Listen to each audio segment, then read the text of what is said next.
another edition of Drugs, Crime, and Politics, brought to you by the Drug Policy Forum of Texas.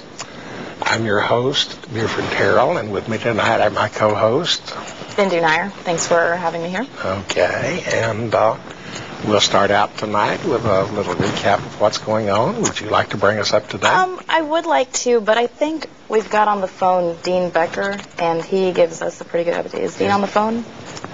I don't believe he's here yet. Yeah.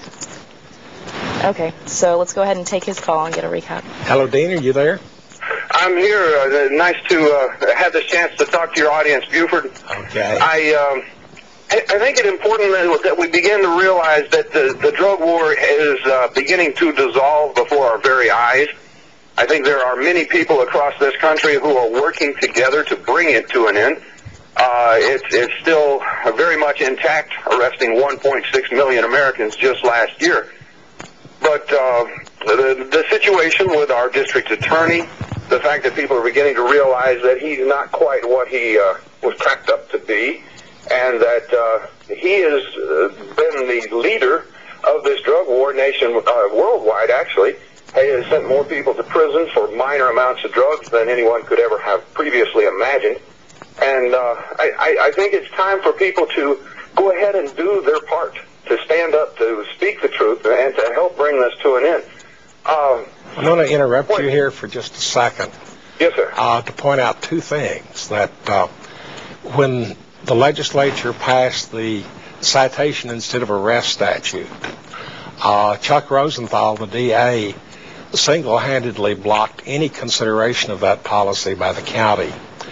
And likewise, he has adamantly insisted on strict enforcement of the Paraphernalia Act, which has kept Harris County from having any kind of needle exchange program. And these were his sole decisions. Okay. Well, no, you're absolutely right. And it's been his mantra. I actually got a chance to interview him once, and he said, when the only tool you have to work with is a hammer, everything begins to look like a nail. And, of course, that's just a closed mindset. That's unwillingness to let justice be served. It's let his conviction rate be served. But I wanted to point out to folks that we have had a couple of great programs in the last couple of days on the Drug Truth Network here on KPFT Radio. Just today we had Mike Gray. He's the author of Drug Crazy. He's chairman of Common Sense for Drug Policy, and he's produced another video. You may have seen his one about law enforcement against prohibition, but he's produced a new one that is clergy against the war on drugs, and it features the words of, Roman Catholic priests, Protestant ministers, rabbis, etc., people who have examined this and are standing for the moral high ground, being less drug war, not more. Yesterday, we had a show from the a major drug conference that was held in New Orleans. It was captured in the title of the panel that we put on the air was Black America, the debate within. It was a panel discussion with the Reverend Edwin Sanders, Professor James Peterson, and Professor Glenn Lowry, talking about how the disconnect, if you will, between white reformers like myself and perhaps those in the black community, and how we cannot lead blacks to end this drug war. They're going to have to discover these facts on their own. They're going to have to make the moves on their own and to help bring it to an end. And I get a chance to talk to several black leaders at the KPFT studio once in a while, and everyone can agree with me that, something needs to be done, but I guess they have other priorities they're working on first. But we have to realize that, this thing about the needle exchange, it's a part and parcel of this, that we want drug users to suffer. And I guess apparently we want black drug users to suffer even more, because we certainly fill our prisons with them. If folks would like to learn more about the work we do, we also produce videos. I just recently did one about Judge Eleanor Shockett. She just passed away. She was a director of law enforcement against prohibition, and that is also available through my website, which is drugtruth.net. You can hear our radio programs on Tuesdays and Wednesdays at 11:30 a.m. We have Century of Lies and Cultural Baggage. And that's at KPFT, which is 90.1 FM. Buford, as always, I appreciate the work you guys do, bringing forth this truth and helping to bring forth a better society for us all to live in. Thank you. Thank you, Dean. And as Charles Osgood frequently says, we'll see you on the radio. Do you have anything else? Great. So, yeah, he basically talked about kind of local things that are going on. Chuck Rosenthal, how he kind of needs to get out of office there, realize drug policy reform as it is. But our neighbors to the north, Canada, Mark Emery finally accepted, or tentatively accepted, a plea bargain of he will serve a minimum of 5 years behind bars, and mostly in Canada. Now, he was indicted with 2 other people on charges of selling marijuana seeds to customers in the U.S. This was something that was fine, I guess, in Canada, and they did a great job of kind of trying to delay the maximum sentence, which was a minimum of 10 years to life for these 3 people.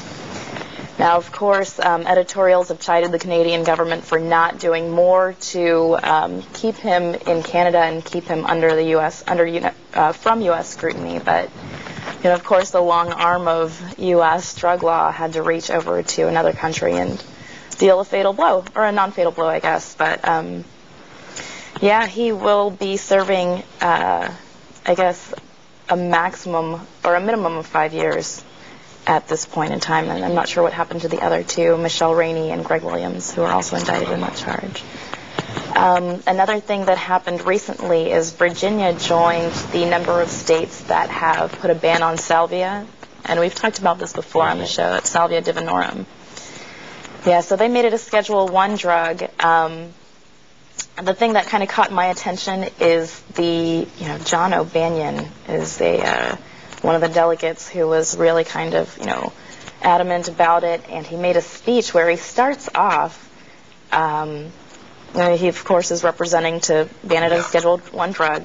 He starts off by saying, "I'm respectful of individual liberties and public good," in the most ironic statement possible in this type of situation. So, yeah, we've talked about salvia before. It's legal still in some states, but I believe that there's a minority of states that are making it. And that's very definitely a case where hysteria is outrunning common sense, because it's really such a pathetic hallucinogen that it just doesn't attract that many followers. Most times people maybe use it once or twice, but afterwards it's the only thing that you really get is a big headache. Yeah. The hallucinogenic effects, if they happen at all, are for a very brief amount of time. So, yeah. And then I guess while I'm on the topic, the next Houston Normal meeting is February 21st on Thursday at 7:30 p.m. at the West Gray Cafe, 415 West Gray, and the meetings last about an hour and a half. We'll mention it on the next show as well. But if you guys want to learn more about drug policy reform or how you can get involved, go ahead and meet us out there. Okay. I've got one story out of the newspaper today that I'm bringing, I think because it strikes my funny bone. Way back in the 50s and 60s, when I was a kid, at the dawn of the psychedelic era, people tried anything to get a high. Not only LSD and mushrooms and peyote, but sunflower seeds, not that good, nutmeg, bad side effects, smoking banana peels, no effect at all. And one thing that really never got beyond the stage of an urban legend, the idea that you could lick toads, that several toads secrete a toxin through their skin that chases off predators, and myth had it was that people got high by licking toads. Now, I never talked to anyone that really licked a toad, and in fact, I don't think any of the people that told me about it ever saw anyone do it. But the front page of the paper today had a big story about research based on Chinese traditional medicine in which they're using toad venom as a possible cancer treatment. So it's another case where the fringe between the psychedelic world and the medical world is full of more holes than most people give credit for. Would you care to introduce our guest tonight? I would love to. Tonight we have Russ Jones from, I guess you're a new LEAP member, Law Enforcement Against Prohibition, and you're also a speaker for Drug Policy Forum of Texas. Yes. So thanks so much for joining us tonight. And you have been in the war on drugs, involved in the war on drugs for almost 30 years now. For 10 years, he worked as a narcotics detective in San Jose, California. You were in Latin America during the Nicaragua-Contra conflict, observing narcotics trafficking there. He has traveled throughout the former Soviet Union and China, and like many LEAP speakers, has realized if we still have drugs prevalent in those types of countries, then how can we have a working drug policy in a kind of open-air society as the U.S.? But you have now turned to the field of drug rehabilitation, and you've taught courses for several counties in California and Texas and privately run programs. So what are you up to these days? Well, thanks for having me. Pretty much I'm up to volunteer work with LEAP and the Drug Policy Forum. Okay. Dean brought up something that I'd like to pry into a little bit. And this was his mention of trying to communicate with the black community about drug reform. And I think one thing that you might have something to say about is the Sentencing Commission and the Supreme Court have recently re-examined the crack powder cocaine sentencing disparity, and newspapers all over the country have been full of disparities between blacks and whites who get sentenced for cocaine crimes. So does this square with your observations, or? Well, what occurred, we had a increase in crack back in the 1980s. And crack is nothing more than cocaine, but in a different form. Yeah. Well, the middle class and upper class people prefer cocaine. Yeah. But lower income people prefer crack. Number one, crack is easier to carry around. It's easier to break down into smaller amounts, and it's cheaper. Well, I think that was the operative thing, was that crack, which could be used for smoking, could be sold in effective doses for, at that time, about $3 to $5, where someone buying powder cocaine for sniffing would have to spend at least $20 and more probably $50 or $100. Well, in my experience, it was about the least you could spend was $125, because you just can't break it down that much. Right. But what happened was in 1980, about 1986, Len Bias, the famous basketball star, died from cocaine. It was powder cocaine, and the community was upset, and rightfully so. Well, and he was like a top college player, and he died before he ever got days after he was drafted by the Celtics. Yeah, never got to play, but was drafted, and the community was upset, and rightfully so. And they were upset because of the rise in cocaine use in the urban neighborhoods, and then they were upset because he died. Well, the political parties in Congress wanted to show that they could be tough on drugs. Right. And they responded to these ministers and these leaders of the communities that something needed to be done about drugs. And so, without really consulting anyone, in a short period of time, they passed these minimum sentencing laws. I believe that particular one was actually introduced on the floor of the House and was voted with no discussion whatsoever. No discussion whatsoever. So nobody had to have any input. So what happens was, it takes 2 cups, if you can picture 2 cups of powder cocaine to earn a 5-year federal sentence. But it only takes half a teaspoon to earn a 5-year sentence of crack cocaine. Well, you can see it's real easy to be caught with half a teaspoonful of crack cocaine. Very few people are running around with 2 cups worth. So, and also when you are lower income minority, you're living in these urban neighborhoods with high-rise apartments. Your drug use is on the streets, the street corners, the back alleys, so it's easier to get arrested. I want to come back to that in a minute, but we need to take a break first. So we will be back in about a minute.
The jury right to say not guilty is an essential safeguard against injustice, which dates back to English common law and the founding of the United States. Jurors in early 19th century America routinely refused to enforce the Alien and Sedition Act, and they rejected the Fugitive Slave Act. Jurors in early 20th century America refused to enforce alcohol prohibition. The injustices of the war on drugs have become obvious to many Americans. In cases where the law, prosecutorial excesses, and the likely sentence seem manifestly unfair, jury nullification ensures the citizen juror a more equal status with those who write the laws. Please visit the Fully Informed Jury Association, FIJA.org. Please keep such decisions private. Nullification is your right, your responsibility, perfectly legal and just. Hey, this is Tom McShawn, and you're watching Drugs, Crime, and Politics.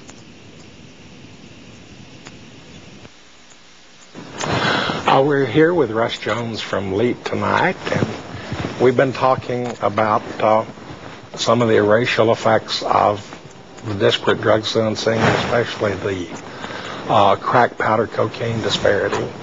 But you said something I want to kind of backtrack on. And you were mentioning that poor people in urban neighborhoods and high street crime. And when we go back as far as the late 1940s, when people came back from the Second World War, heroin came back onto the streets. These were quite different streets from what we'd had before. The cities had dense concentrations of black people in poor neighborhoods that had not been there before. They had vast concentrations of young adults who were not fully employed. So sure enough, in places like Harlem, like places in Philadelphia, Baltimore, drugs became part of the street scene. Then through the 60s, 70s, and 80s even, crack especially was a street corner crime. Powder cocaine, someone might discreetly show up at a high-rise office with an attaché case, but heroin and crack was done on the street corner. It was viable. So blacks in this country, instead of viewing drug problems as people using drugs, have always viewed drug problems as street dealers on the corner in front of their house, street dealers having shootouts with bullets going through their bedroom walls, as crack houses next door to where they live. To them, the drug problem has been the street crime problem, not the drug use problem. And as Dean was saying, it's been hard really to get through to the black community some of the messages of drug reform, because their view has always been, get the crack dealer off of my street corner. It hasn't been, why do people use drugs? And to some extent, they paid the price for it, and part of the price is through the vast number of young blacks that have been sent to prison for crack offenses. I've been on my soapbox too long. So. I was actually talking to someone, I was listening to some of the things you're saying. I was talking to someone at the New Orleans Drug Policy Alliance conference. There were, I think there was a specific reason why they had it in New Orleans as well, and I'm glad they had the first conference in the South. But as far as, we kind of understand, and the LEAP is very, one of your three-pronged approaches to drug policy reform that you actually mentioned on your on the LEAP website is that it truly is, or can be, a health problem, a public health problem as well. For in these kind of communities, it's not so much an addiction problem, but maybe a kind of a business problem. It's like, people are trying to make money off of this, etc. So how do you affect those people and understand, there are different ways of making your income other than, having a legalized drug market where nothing's prohibited. You don't have essentially an illegal market. But how do we affect these communities? And I was actually talking to an individual in particular, and she was saying that especially in the Houston area, the only way to kind of get the word out is by talking to ministers in this area. Because think about it, there's no NAACP, nobody wants to touch this issue. because of the implications that it does have. Well, we have to take the argument away from the polarized positions of ideology. Right. Yeah. And we need to move it to the arena of evidence-based. Just like in medicine, we've been moving to evidence-based medicine. That's right. Rational thinking and evidence-based. And we haven't done that in the war on drugs. It's all been ideology. Yes.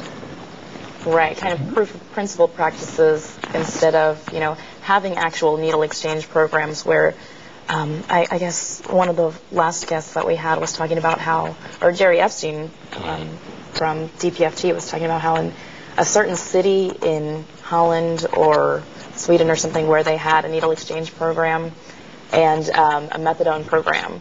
So crime actually not only diminished in that area, but the number of users of heroin decreased because the people who are on the street who are trying to sell it to provide for their own addiction or whatever, they were no longer selling it. So they're not creating a new community of people who are using drugs. That's Switzerland. Switzerland. In Switzerland, if you are an addict in Switzerland, you can go to a clinic and get your daily dose. If you can get it for pennies on the dollar for free, you're not going to buy it on the street. If there's nobody buying it on the street, guess what? There's nobody selling it on the street.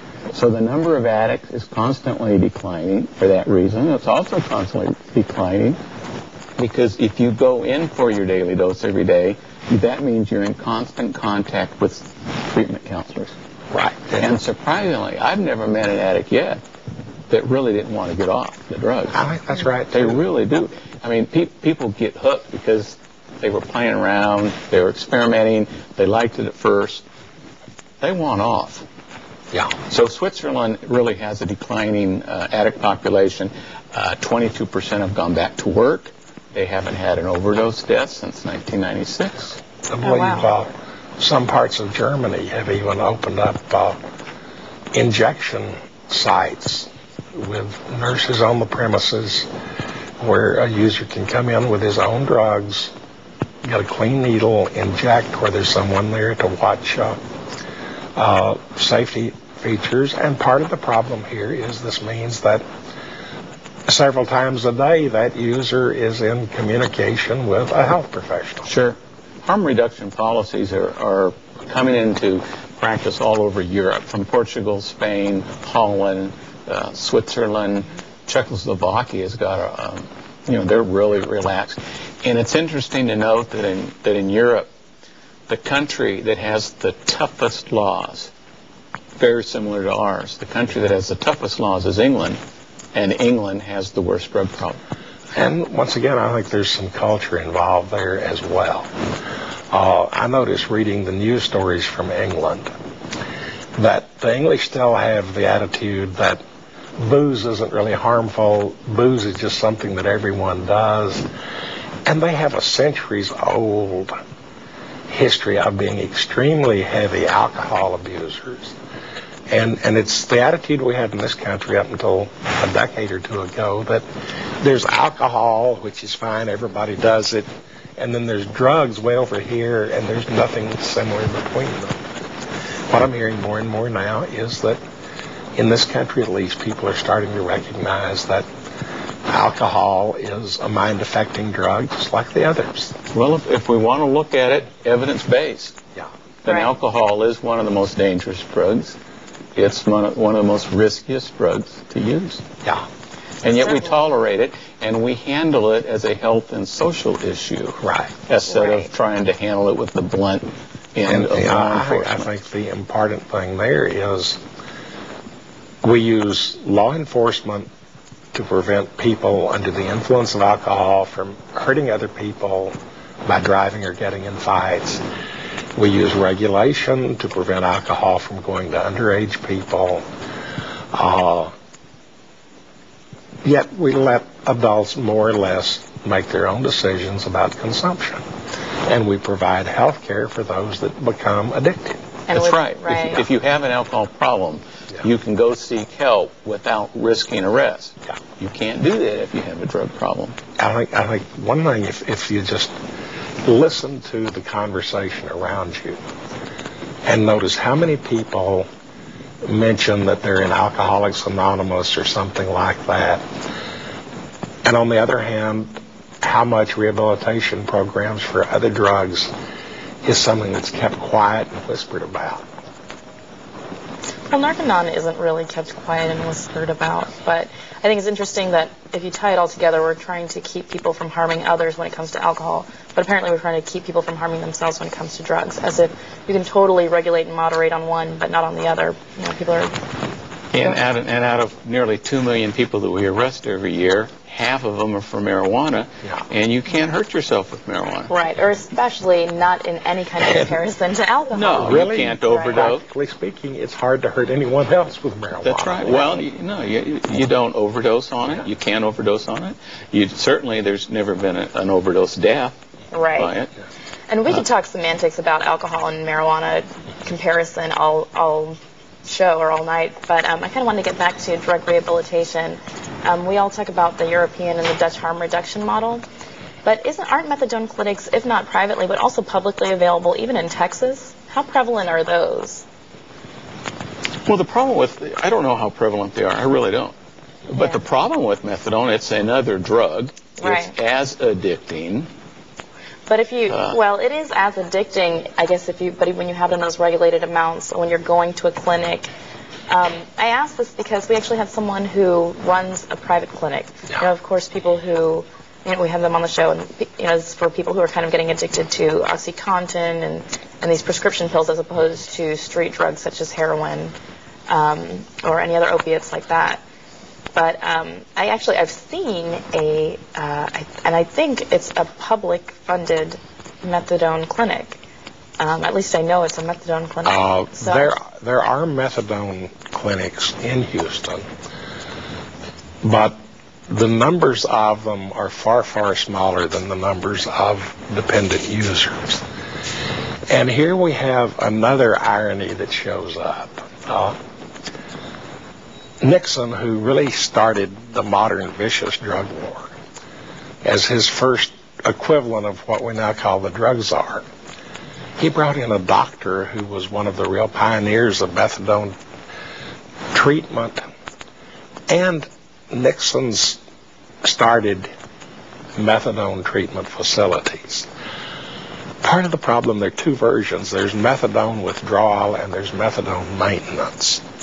And with methadone maintenance, the person can continue to use as long as they feel comfortable doing it.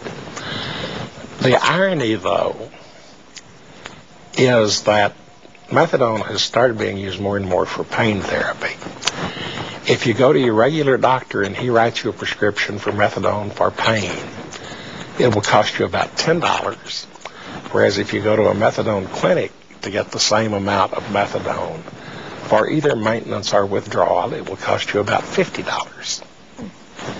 It's one of those and that's really... the same dosing and everything. Same dose, same drug. It's just that the model is such that even methadone therapy in this country tends to be somewhat punitive in nature rather than being strictly rehabilitative. And I come from the point of view that we can do all the therapy and provide all the medical help, but until we do something about the profit motive, we'll never end the problem. It's because the money. The profit motive leads you to multi-level marketing. Multi-level marketing is what draws our kids in. Yeah. That's the problem right there. This is one thing I noticed, is that when you get down to the street level, at the street level where the users are concerned, there really aren't any professional drug dealers at that level. What you've got is someone that will buy an 8-ball of cocaine, keep part of it for his own use, and sell the rest of it for street users. To some extent, the same thing happens with heroin. So that the only dealers that are on the street and the only dealers that normally get arrested, and this is why the crack laws are so vicious, are really users supporting their own habits. The professional dealers that are 1, 2, 3, or 4 steps removed from the street are relatively immune from being detected because they never put their hands on it. Or am I overstating the case too much? Oh, no. My entire narcotics career in law enforcement was organized crime. So, and I just never worked the team that worked the street dealers. So my experience is with the guys who are 5 and 6 levels up, and they're very, very difficult because you're right. They never put their hands on it. They don't have to put their hands on it. It's time for us to take another break, so we'll be right back again. It's time to play Name That Drug by its side effects. Birth defects, miscarriage, premature birth, feeling sad, anxious, or empty, irritability, anger, loss of pleasure or interest, sleeping too much or too little, depression, trouble concentrating, suicide. Time's up. The answer, Accutane for acne. Another FDA-approved product. This week in drug war history, January 20th, 1997. The Lymphoma Foundation calls for the rescheduling of marijuana as a medicine and the reopening of the investigational New Drug Compassionate Access Program. January 21st, 1943. The New York Times reports that swing band leader Gene Krupa pleaded innocent to a charge that he contributed to the delinquency of a minor by asking a 17-year-old to fetch marijuana cigarettes from his hotel room for him. January 21st, 2003. Ed Rosenthal's federal trial for marijuana cultivation begins. Rosenthal was growing medically with the authorization from the city of Oakland, California, but his legal team is barred by Judge Charles Breyer from informing the jury of this. Rosenthal is ultimately convicted but sentenced to 1 day. January 22nd, 1992. The California Research Advisory Panel concludes that drug prohibition has a more harmful effect on society and the individual than illegal drugs. January 23, 1912. In The Hague, 12 nations sign a treaty restricting opium and coca production. January 24, 2005. The U.S. Supreme Court, in a 6-2 decision, rules that police do not violate the Fourth Amendment when they use drug-detecting dogs to locate illegal drugs in the trunks of cars during a legal traffic stop. January 25, 1993.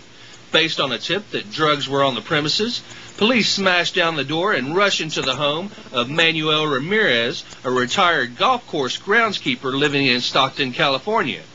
Ramirez awakes, grabs a pistol, and shoots and kills one policeman before other officers kill him. No drugs are found. This is Steve Nolan for the Drug Truth Network.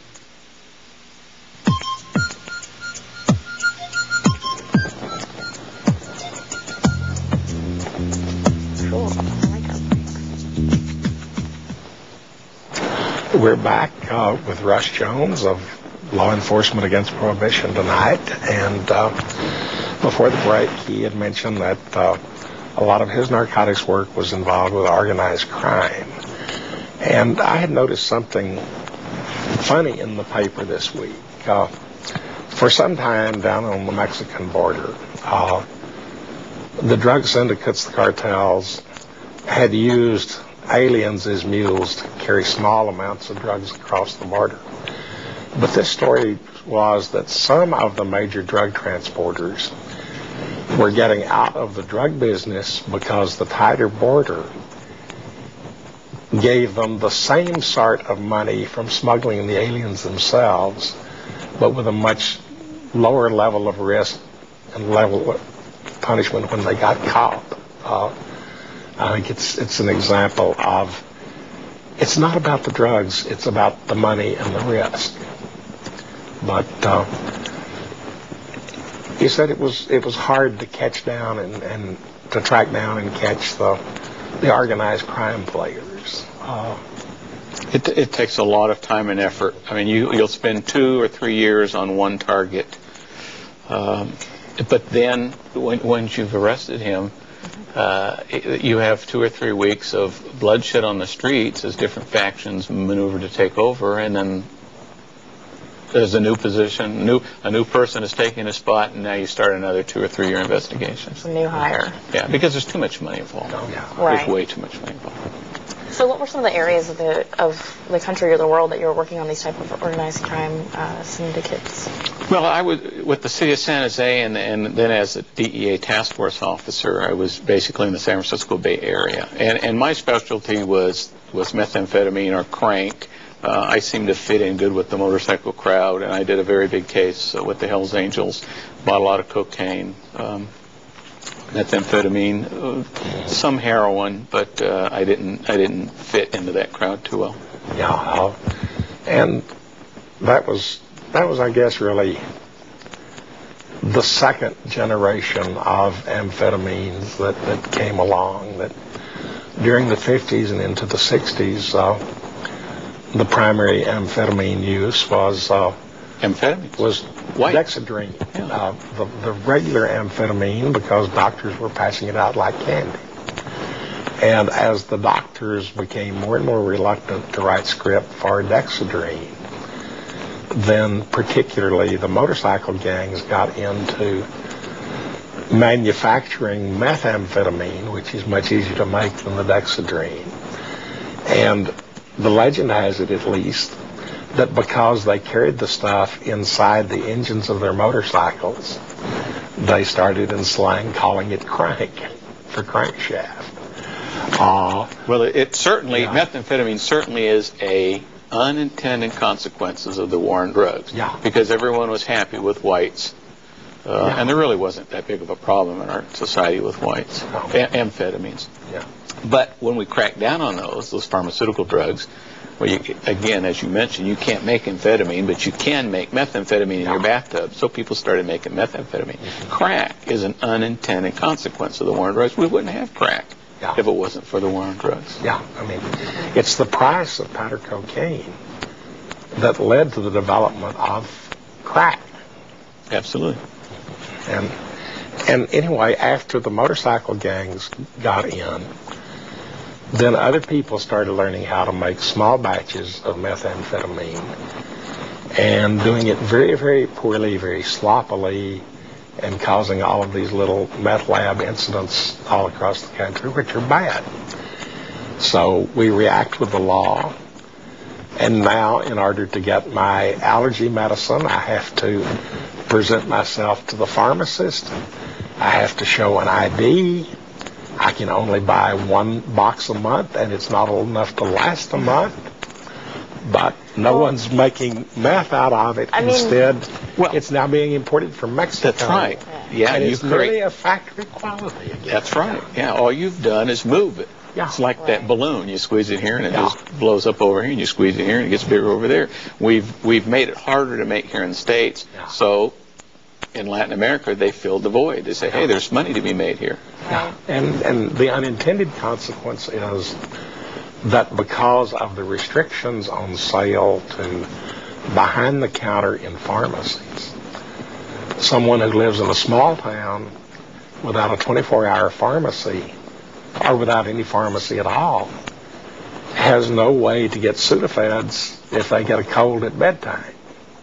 I mean, that's a pretty severe... I mean, one of the worst consequences, I think, of when Sudafed and all those types of over-the-counters were banned in Georgia, and the ACLU was highly involved with this. I'm sure you guys have heard of this a little bit, but the people who were at convenience stores and small grocery stores, there were like dozens of people who were arrested for selling Sudafed over the counter. Yeah. And these were people who didn't even know what the word methamphetamine meant. Yeah. Some of them didn't even speak English. They didn't know what methamphetamine was. They're just selling the product at their store. So, it's kind of balanced out a little bit. Now we're not getting people arrested. I believe we have a phone call. All right. Hello, caller. You're on the air. Hello? Yes. Hello, do you have a comment or a question? I'm sorry, you seem to be breaking up. Can you try to call again, maybe? Yeah, but basically these people were being arrested for selling their own product and not even knowing what it was in its intended use. Let's see if we can get that caller back here. Let's see if that's what... And anyone, please feel free to call in. This is a live show. Yeah, but the problem there, of course, is it's the organized... Hello, caller. You're on the air. Thank you. This is a little bit more on crime and politics, but I'm sure some drugs are involved. While we are fighting all these wars, why aren't we doing a better against the darker side of illegal immigration, the sex trade, or the use of coyotes with involuntary servitude. I mean, it wasn't that long ago that I was under the impression that slavery had been eliminated worldwide instead of making a comeback in our own backyard. I would think that with legitimate constitutional prohibition and our own history with slavery, that we would take this all a lot more seriously. I mean, I think that's what those prisons are really there for. Well, thank you. Actually, we do quite a bit on trying to prevent at least trafficking in minors.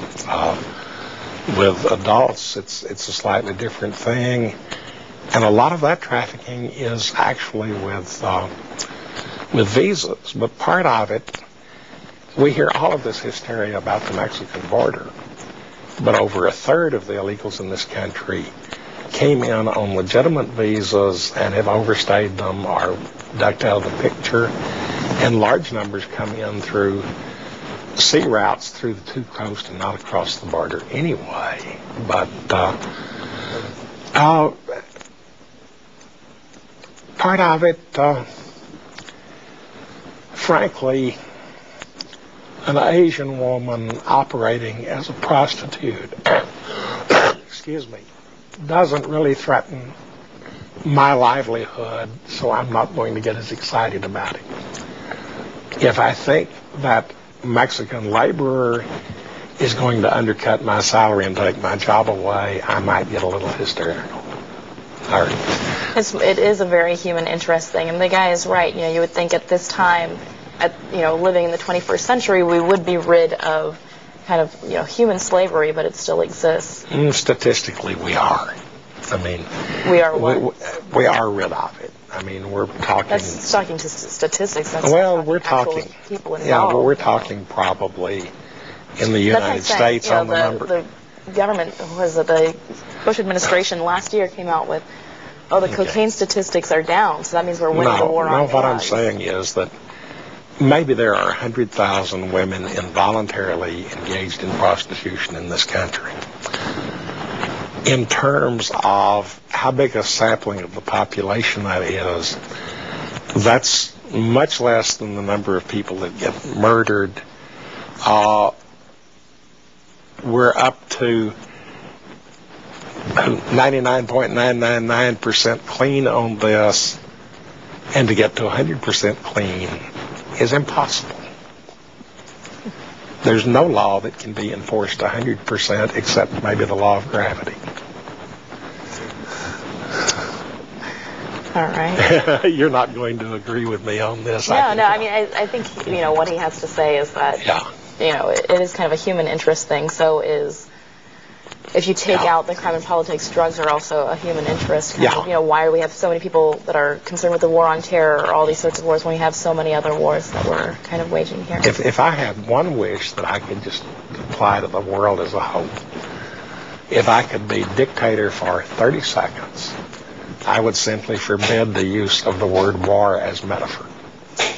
And I don't care if it's the war on drugs, I don't care if it's the war on terrorism, I don't even care if it's the war against cancer or the war on poverty.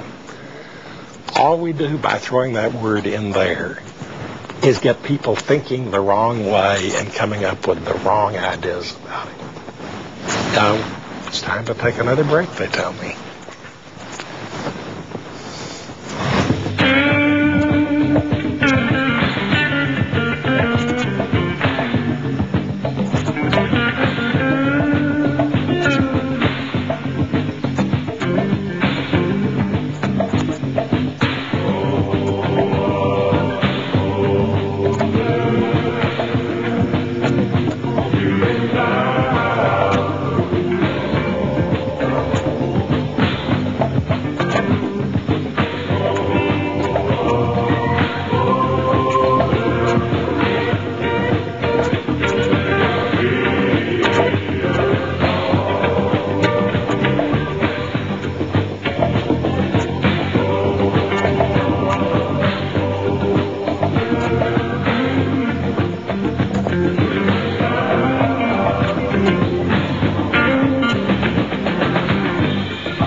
We're back, and we have with us tonight Russ Jones of Law Enforcement Against Prohibition.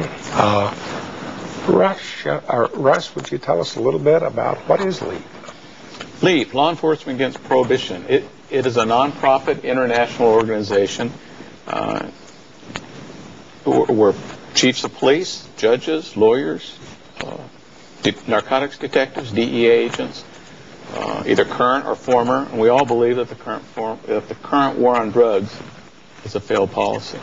Okay, we have a caller, and then we'll ask you some more about that. Hello, caller, you're on the air.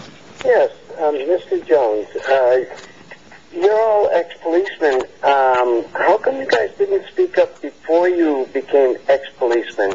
Isn't that more like what the man did up there in New Hampshire with the presidential candidate? Thank you. Thank you. Yeah, that was Bradley Jarvis, and I really have to hand it to him because he really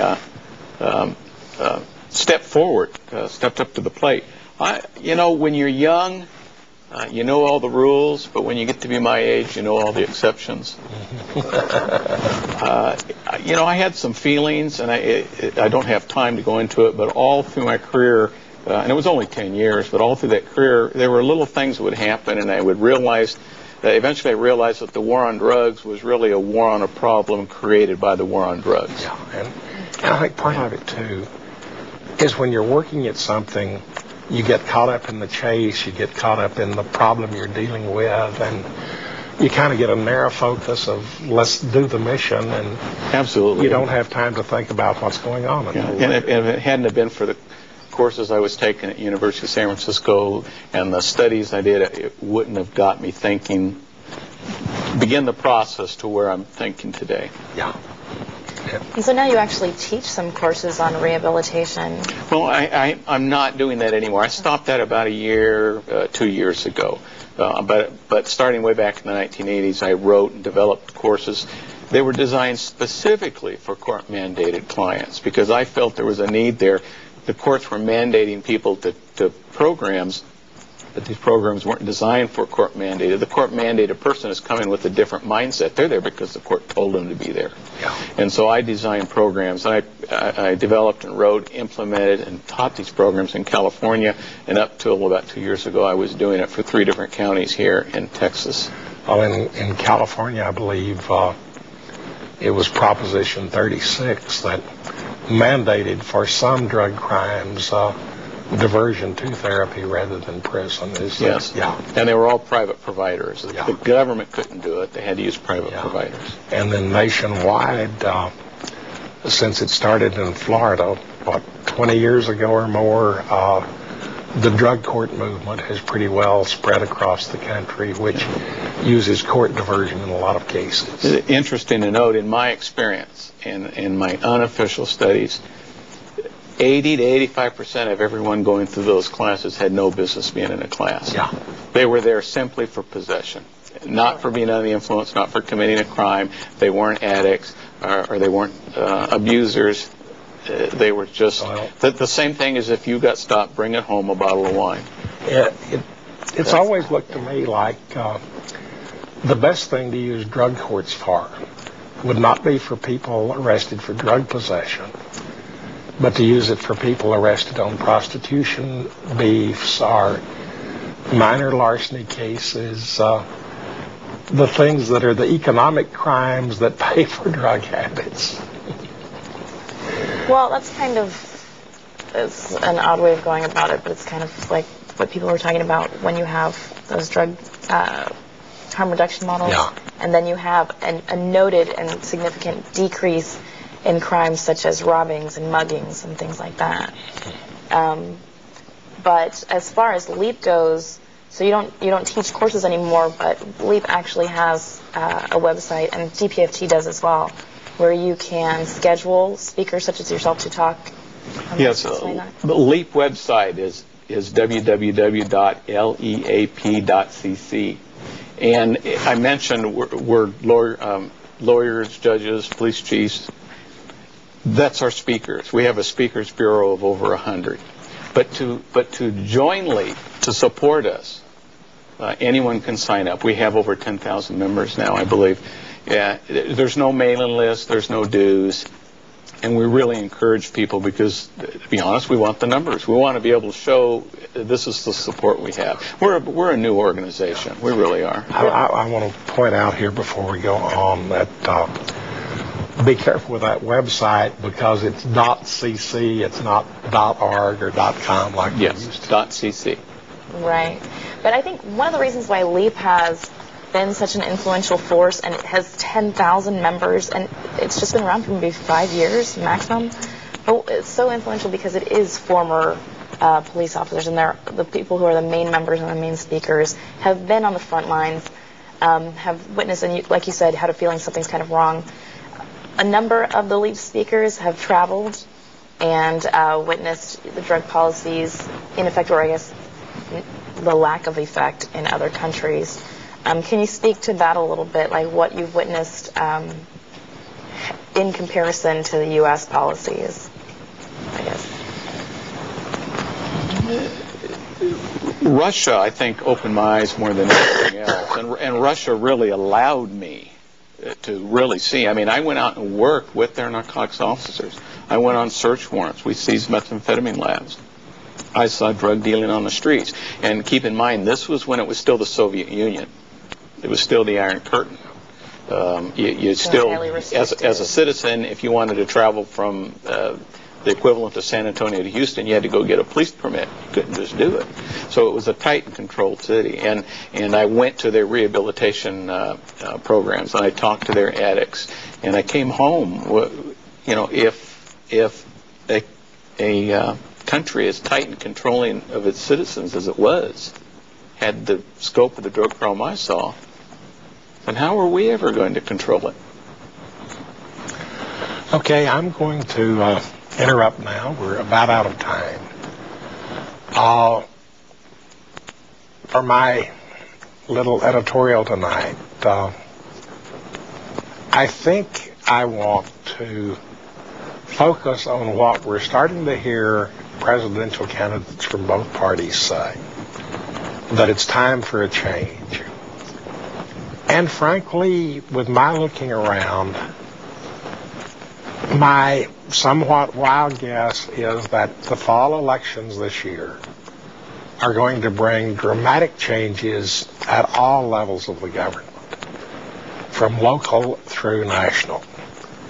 And for this to be the kind of change you want, it's important for me and you and all of us to get involved in the political process this year. At the very least, make sure you're registered, make sure you're informed, make sure you vote. But more important, find someone or something that you can support and be enthusiastic for and actually work to make change happen. Now,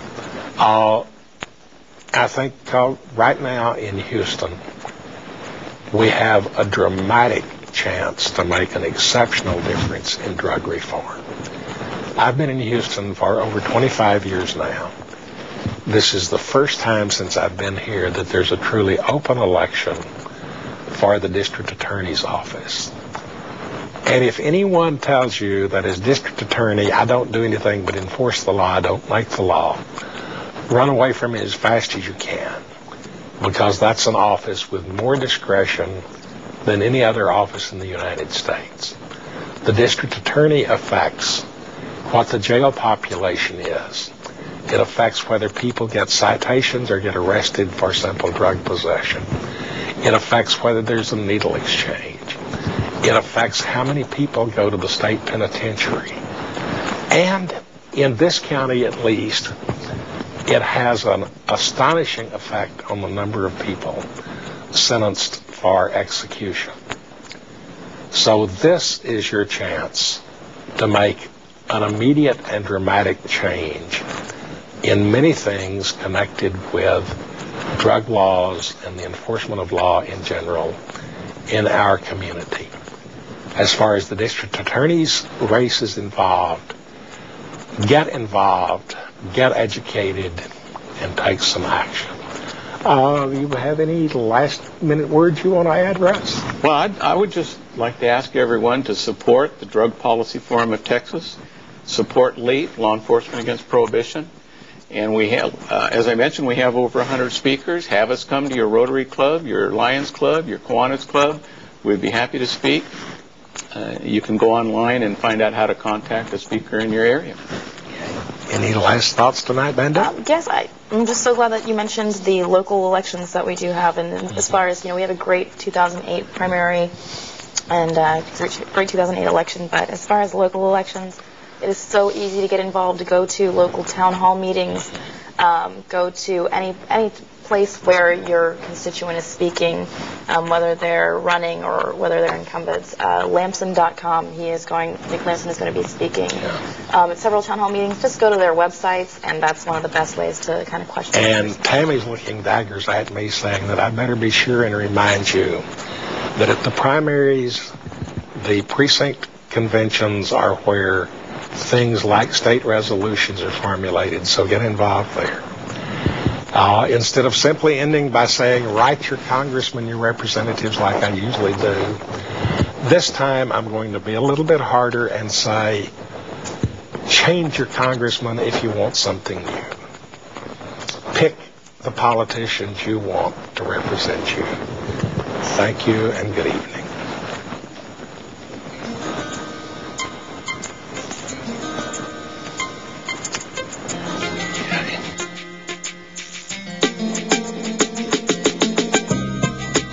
The present policy of drug prohibition is hopeless.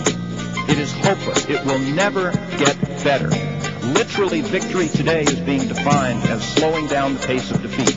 We ought to listen to science and medicine when it comes to whether marijuana or any